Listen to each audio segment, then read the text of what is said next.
अस्सलाम वालेकुम, अस्सलाम वेलकम टू वालेकुम, लाइफ वेलकम टू लाइफ ईमान। ईमान। क्या हाल चाल है सबकी? उम्मीद है सब खैर खैरियत से होंगे और जो रोज़ा रखने की इस्तात रखते हैं वो रोज़े में होंगे। 9वीं और 10वीं मुहर्रम का रोज़ा।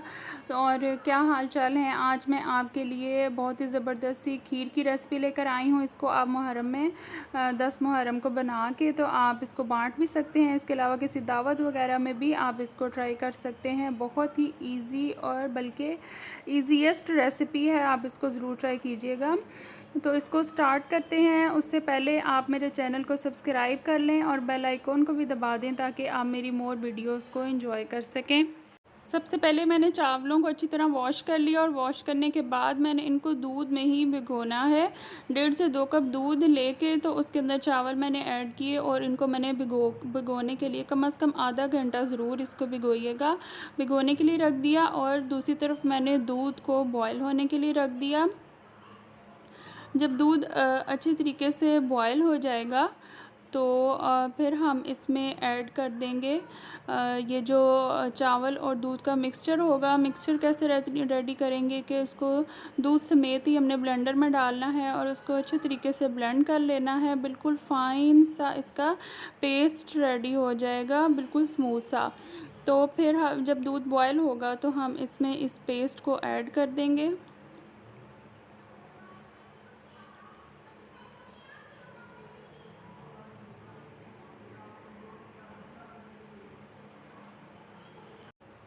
और ऐड करने के बाद हमने मुसलसल इसमें जो है वो स्पून चलाते रहना है क्यों चावल नीचे ना लग जाएं। तो मुसलसल चम्मच हिलाते हिलाते हमने इसको खीर को गाढ़ा करना है।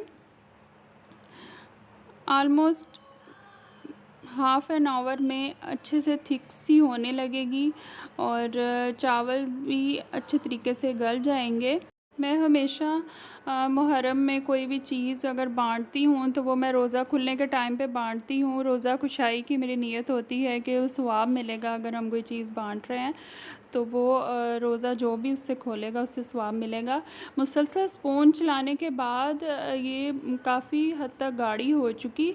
तो अब हम इसमें ऐड करेंगे शुगर और शुगर ऐड करने के बाद भी इसको हमने पकाना है अच्छे तरीके से ताकि चीनी इसके अंदर अच्छे तरीके से डिज़ोल्व हो जाए।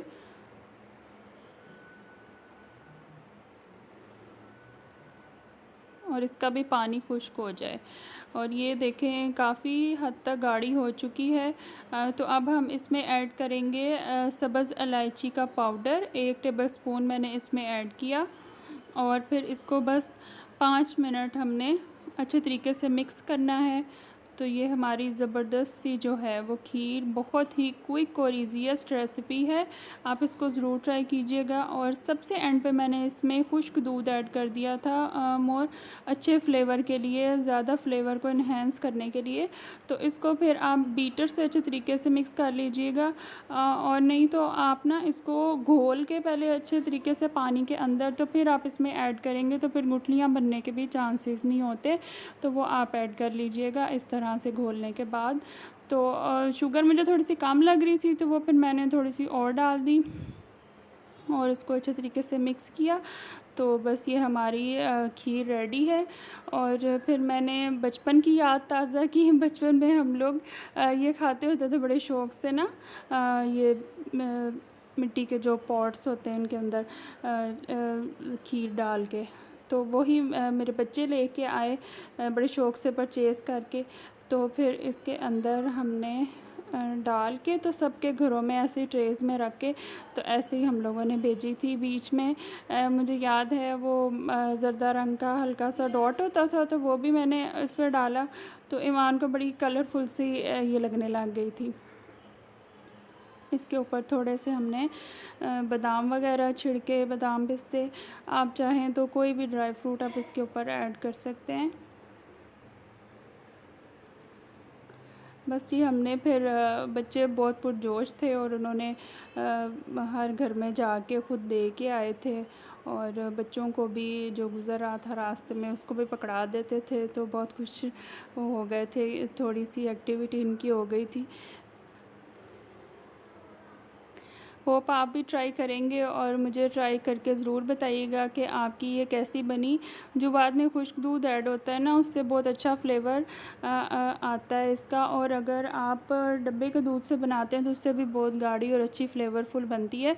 तो आप इसको ज़रूर ट्राई कीजिएगा और फिर मुझे बताइएगा। दुआओं में याद रखिए। अल्लाह हाफ़िज़।